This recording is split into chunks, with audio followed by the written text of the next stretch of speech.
City news తెలుగుకి స్వాగతం. ఈనాటి వార్తా విశేషాలు.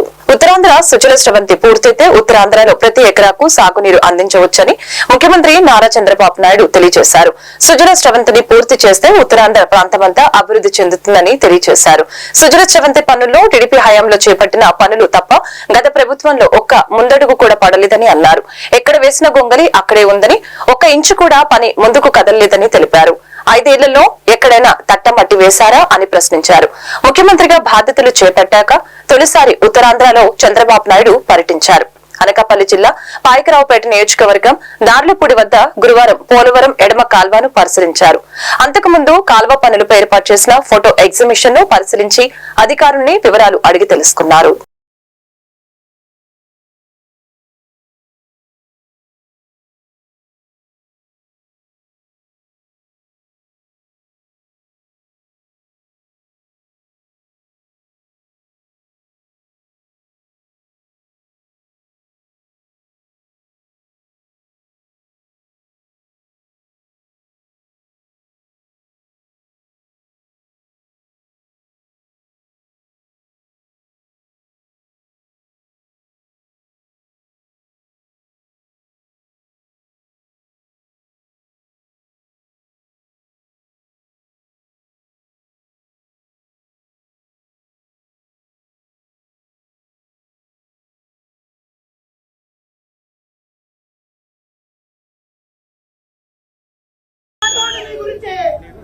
రాష్ట్రంలో ఎక్కువ ఓట్లు ఉన్న ప్రాంతం ఈ ప్రాంతం ఎక్కువ పడింది. ఈస్ట్ గోదావరి, వెస్ట్ గోదావరి తర్వాత విశాఖపట్నం అయితే 5 లక్షల ఓట్లు పడ్డాయి. ఒక్కొక్క నియోజకవర్గంలో 70-80 వేల ఓట్లు పడ్డాయి. ఇక్కడ కూడా రమేష్ గారిని మీరు ఎంపీగా గెలిపించారు, అనిత గారిని ఎమ్మెల్యేగా గెలిపించారు. మామూలు మెజార్టీ కాదు, కళ్ళు తిరిగే మెజార్టీతో గెలిపించారు. అందుకే నేను కూడా మీ రుణం తీర్చుకోవాలని నేరుగా ఇక్కడికి వచ్చా. నేను ఒకటే మీ అందరికీ విజ్ఞప్తి చేస్తున్నా, భగవంతుడు నాకు ఎంత శక్తి ఇస్తే అంత శక్తి ఉపయోగించి మీ రుణం తీర్చుకుంటాం. ఈరోజు మీరు చూస్తే ఒక పక్క తెలుగుదేశం, ఇంకో పక్క జనసేన, ఇంకో పక్క బీజేపీ, 3 పార్టీలు కూడా కూటమిగా ఏర్పడి ఎన్డీఏలో మనం ముందుకు పోయాం. మీరు చూస్తే ఏదైతే అరాచకాలు చేసిన వ్యక్తిని, తప్పులు చేసిన వ్యక్తిని ప్రజాకోర్టులో ఏ విధంగా శిక్షించారో మొన్న ఎన్నికలు ఒక ఉదాహరణ మాత్రం. ఎవరైనా సరే రాజకీయాల్లో విడిగితే వాళ్ళని కరెక్ట్ చేసే శక్తి మా ప్రజానీకానికి ఉంది. అదే మొన్న జరిగింది. ఈరోజు మేము ఎన్నోసార్లు మేమందరం చెప్పాం, రాష్ట్రంలో వివిధ స్థానిక సంస్థలకు మొదటి విడతగా 15వ ఆర్థిక సంఘం నిధులు 250 కోట్లను విడుదల చేస్తూ రాష్ట్ర ఆర్థిక, ప్రణాళిక, వాణిజ్య, శాసనసభ వ్యవహారాల శాఖ మంత్రి పయ్యావుల కేశవ్ తన మొదటి సంతకం చేశారు. ఈ మేరకు గురువారం రాష్ట్ర సచివాలయం 2వ భవనంలో వేద పండితుల ఆశీర్వచనాల మధ్య పూజా కార్యక్రమాల అనంతరం మంత్రిగా బాధ్యతలు స్వీకరించారు. ఈ సందర్భంగా మంత్రి పయ్యావుల కేశవ్ స్థానిక సంస్థలకి మొదటి విడతగా 15వ ఆర్థిక సంఘం నిధులు 250 కోట్లను విడుదల చేస్తూ దస్త్రంపై తొలి సంతకం చేశారు. ఈ కార్యక్రమంలో రాష్ట్ర ఆర్థిక శాఖ ముఖ్య కార్యదర్శి పీయూష్ కుమార్, కార్యదర్శులు doctor KVV Satyanarayana, Janaki, Vinay Chandu, chief commissioner state taxes Girija Shankar, ఆర్థిక శాఖ special secretary K Adinarayana, director treasuries Mohan Rao, APGLI director Srinivasu తదితరులు పాల్గొన్నారు.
నిత్యావసర సరుకుల్ని రాయితీపై అందించేందుకు ఆంధ్రప్రదేశ్ రాష్ట్ర ప్రభుత్వం చర్యలు తీసుకుంది. రైతు బజార్లో రాయితీపై బియ్యం, కందిపప్పు పంపిణీ కోసం మంత్రి నాదెండ్ల మనోహర్ ప్రత్యేక కౌంటర్లు ఏర్పాటు చేశారు. విజయవాడ ఏపీఐఏసీ కాలనీలోని రైతు బజార్లో కౌంటర్ ను మంత్రి ప్రారంభించడం జరిగింది.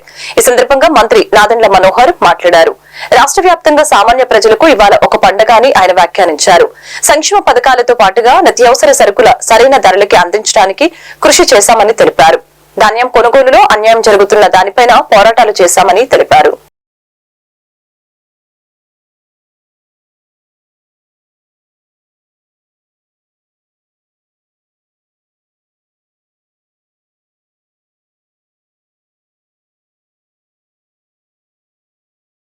వినియోగదారులకి సామాన్య ప్రజలకి ఒక పండుగ.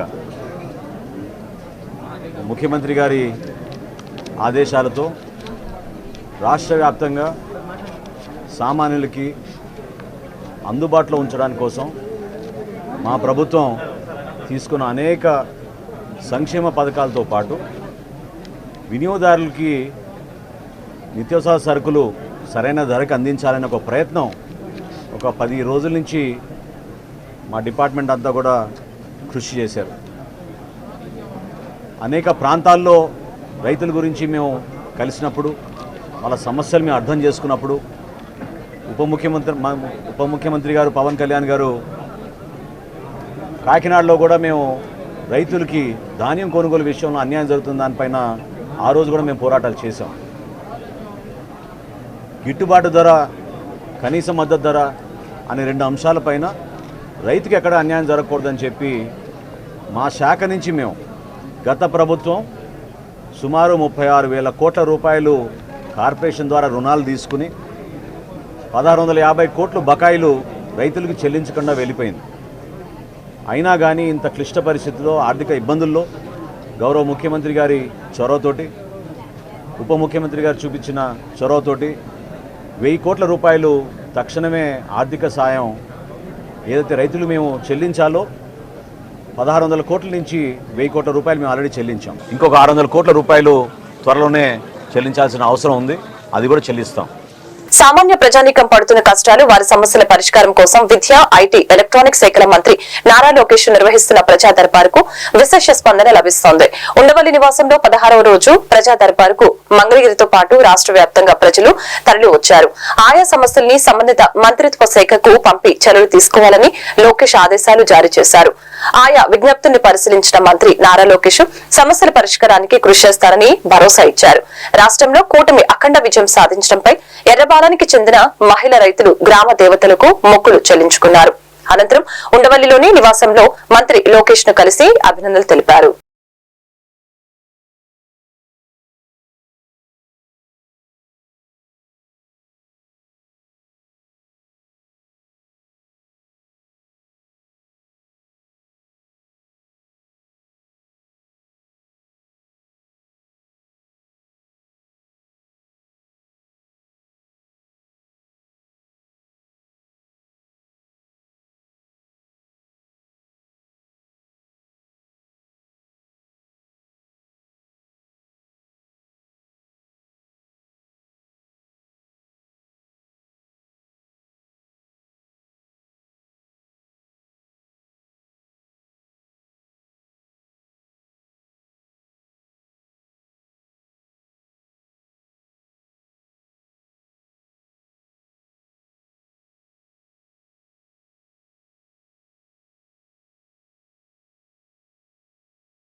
గుడివాడ రైతు బజార్ ప్రాంగణంలో సివిల్ సప్లై శాఖ ఆధ్వర్యంలో సరసమైన ధరలకు నాణ్యమైన సరుకులు అమ్మక దుకాణం ఆర్డీఓ పద్మావతి మరియు ఎన్డీఏ కూటమి నేతలు ప్రారంభించారు. ఈ సందర్భంగా ఆర్డీఓ పద్మావతి పార్టీల నాయకులు మాట్లాడారు. రైతు బజార్లో ఏర్పాటు చేసిన స్టాల్స్ ద్వారా తెల్ల రేషన్ కార్డుదారులకి పేద ప్రజలకి ఉపయోగపడేలా సివిల్ సప్లై మంత్రి నాదెండ్ల మనోహర్ రాష్ట్రంలోని ప్రతి రైతు బజార్లో సబ్సిడీ ధరలకి నాణ్యమైన సరుకులు విక్రయ స్టాల్స్ ఏర్పాటు చేయడం జరిగిందని తెలియజేశారు. కార్యక్రమంలో Janasena party incharge Buragadda Srikanth, Dintyala Rambabu, Vase Murali, MRO Anjaneyulu, రైతు బజార్ ఈవో శ్రీకాంత్, టీడీపీ నాయకులు కామెపల్లి తులసిబాబు పాల్గొన్నారు.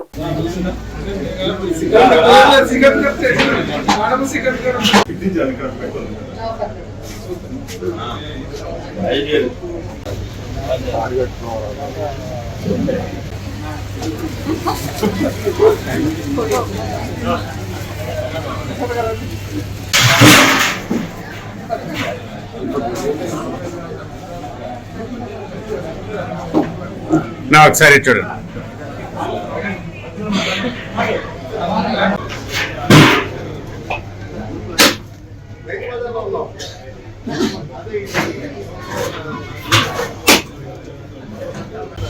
అలాంటి చూడాలి.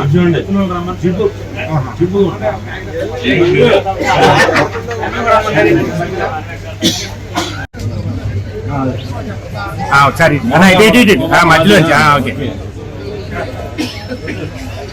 ఓకేనా.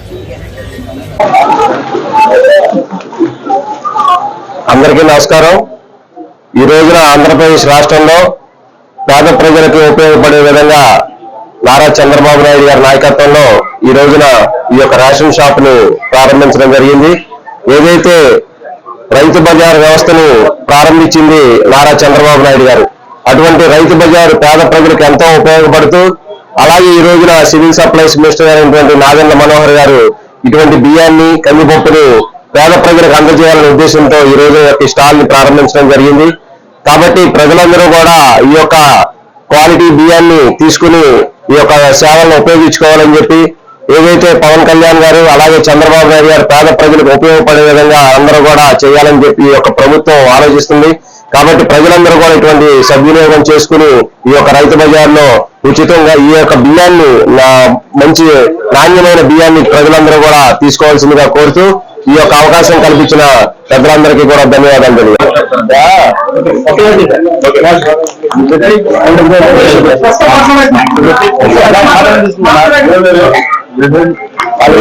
ప్రజలందరికీ నమస్కారం అండి.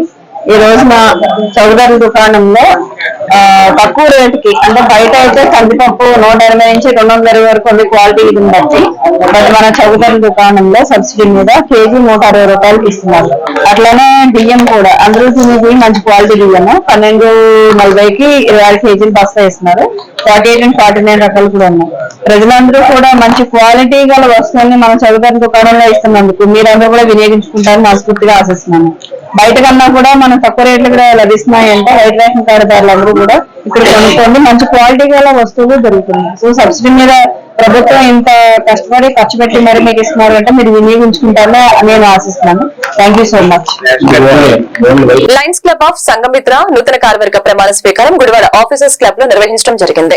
లయన్స్ క్లబ్ డిస్టిక్ గవర్నర్ గద్దె శేషగిరిరావు ముఖ్య అతిథిగా పాల్గొని నూతన అధ్యక్షులు ఉప్పలపాటి సతీష్, ఝాన్సీ లక్ష్మితో ప్రమాణ స్వీకారం చేయించారు. సుమారు 200 దేశాలలో విస్తృతంగా సేవా కార్యక్రమాలు నిర్వహిస్తున్న లయన్స్ క్లబ్ ద్వారా గుడివాడ శాఖకు 49వ అధ్యక్షునిగా ఉప్పలపాటి సతీష్ విస్తృతంగా కార్యక్రమాలను నిర్వహించి క్లబ్ ఉన్నతికి కృషి చేయాలని గద్దె శేషగిరిరావు సూచించారు.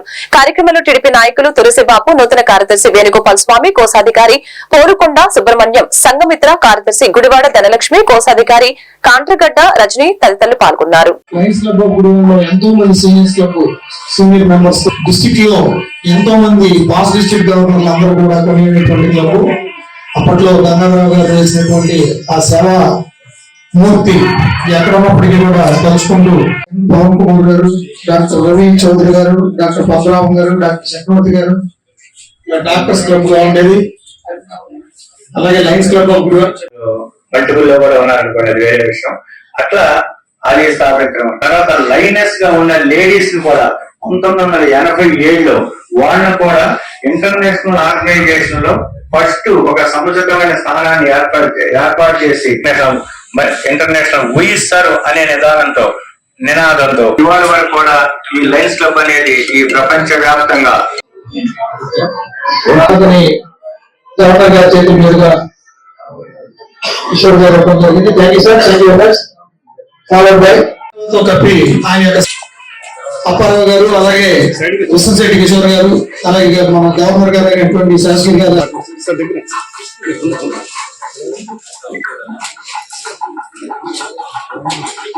ఎంతో 49వ కార్యవర్గ ప్రమాణ స్వీకారానికి నూతన అధ్యక్షులుగా ఎన్నికైనటువంటి మా మిత్రుడు ఉప్పలవాడి సతీష్ గారికి హృదయపూర్వక ధన్యవాదాలు తెలియజేసుకుంటున్నాను. సేవా కార్యక్రమాలు చక్కగా ఇంకా నాకన్నా ఎక్కువ చేసి ఇంకా ఈ గుడివాడ క్లబ్ని ఉన్నతమైన స్థానానికి తీసుకెళ్లాలని కోరుకుంటూ సెలవు తీసుకుంటున్నాను. Thank you.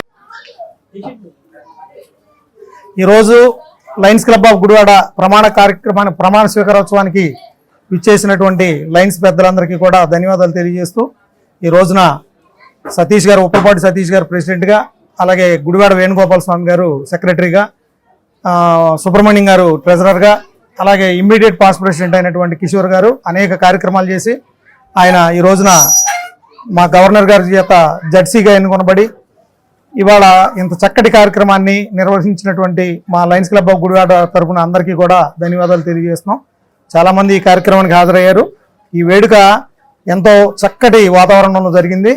లాస్ట్ ఇయర్ అంతా కూడా విశ్వశెట్టి కిషోర్ గారు 603 ప్రోగ్రామ్స్ అంటే సుమారుగా రోజుకు 2 కార్యక్రమాలు చేస్తూ జిల్లాలోనే అతిపెద్ద సేవా కార్యక్రమం, సేవా యజ్ఞంగా తయారు చేసి ఆయన మొదటి 1-2-3 ప్లేసుల్లో ఫస్ట్ ప్లేస్ అనుకుంటున్నాం. సుమారుగా మాకు బెస్ట్ క్లబ్ గాను, బెస్ట్ ప్రెసిడెంట్ గాను, బెస్ట్ సెక్రటరీగా వచ్చేటువంటి అవకాశాలు మెండుగా ఉన్నాయి మాకు. ఈ కార్యక్రమంలో రేపొద్దున 21వ తారీఖున కేబినెట్ మీటింగ్లో అది కూడా వెల్లడవుతుంది. ఆయన్ని స్ఫూర్తిగా తీసుకుని ఈ సంవత్సరం ఉన్నటువంటి ఉప్పలపాటి సతీష్ గారు కూడా ఆయన మార్గంలో నడుస్తూ మరిన్ని సేవా కార్యక్రమాలు చేయాలని, ఆ కార్యక్రమాల్లో భాగంగా మేము అందరం ఉంటామని చెప్పి, ఆయనకి అనేక సహాయ సహకారాలు అందిస్తామని చెప్పి మేము ఈ సభాముఖం. ఈ వార్తలు ఇంతటితో సమాప్తం. మరొక బులెటిన్ మళ్ళీ కలుద్దాం. నమస్కారం.